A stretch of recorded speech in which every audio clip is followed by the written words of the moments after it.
Hi, welcome to the Eastern Shore MarketWatch, brought to you by RBI, Real Estate Business Intelligence, an MRIS company.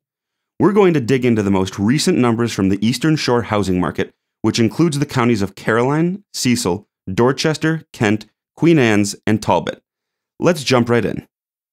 As far as the numbers go, we're still playing on an uneven field with uniquely strong activity from last year's tax credit and fairly slow activity since the end of this year's tax credit. Newspapers warn of possible foreclosure moratoria, job growth is just barely in the black ink, and the midterm election cycle brought new leadership to Washington. Buyers are still armed with access to cheap loans and strong negotiating power. Recovery continues to crawl forward nationally. Locally, pending sales posted a very slight 4.2% decrease from last October to arrive at 205 contracts written. Because of the effect of the 2009 tax credit, 2008 can serve as a better baseline. Since then, there was just over 78% more purchase activity this October than there was in October of 2008.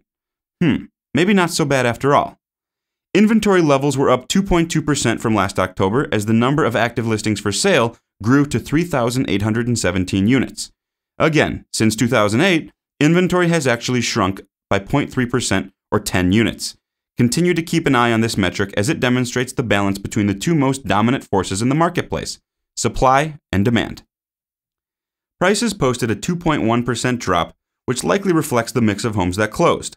The October median sales price of $211,500 was about $5,000 less than last year at this time. This means that, of the people buying homes, more tended to cluster in lower price brackets.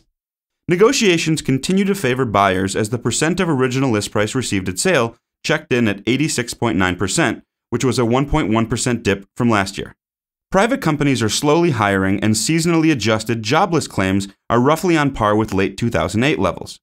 Our recovery is moving slowly, but at least it's moving forward. Consumer spending was also up in the third quarter. The latest GDP growth figures, everyone's favorite light reading, show an inflation-adjusted 2% third quarter growth rate, which barely beat the 1.7% growth rate for the second quarter. We need 2.5% to 3% growth to affect unemployment. We're close, but we're not quite there. Stronger economic growth will drive new household formations and instill the confidence needed for current homeowners to move up and for current renters to consider ownership. That's the Eastern Shore Market Watch for this month. Tune in next month for the latest.